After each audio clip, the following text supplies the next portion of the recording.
Morning, boss. Nako, dekalibre na naman to.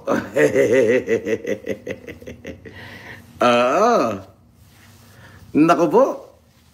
Ba'y naglaba siya ng balita na ako daw ay na-kick out daw sa Sheraton.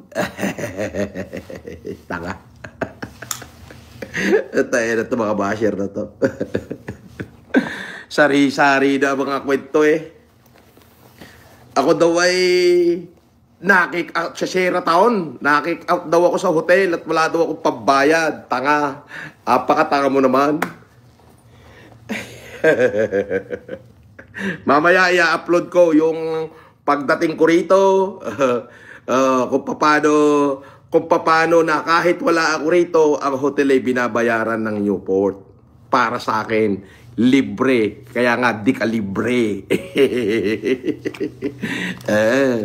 Kinang-inang niya. At tibay, no? Pumutok ang balita. Bali-balita agad eh. Umuwi lang ako sa bahay. Nung nakaraan, gawa ng 4 na araw ako doon. At gawa ng,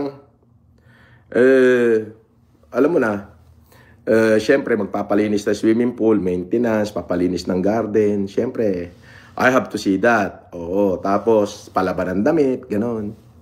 Abay, naglaba siya na agad ng kanya sari-sari kwento na pinalayas na raw ako sa hotel, wala na raw ako pambayad, may utang daw ako. Mamaya itayin nyo yung upload ko. In-upload ko yung pagdating ko rito. Yan. Na maririnig nyo ron na talagang kahit na wala ako rito, yung kwarto ko still remain. Walang gagalaw. Pag sinabing walang gagalaw, nung iniwan ko siyang marumi, marumi pa rin hanggang ngayong pagbalik ko. Oh, ayan oh. Marumi pa rin. Hindi pa naaayos yung kama ko. Mamaya lang aayusin niyan kasi dumating na ako. Ganon. Walang pumapasok dito. Parang bahay ko na to. Sariling bahay ko na to. Diba?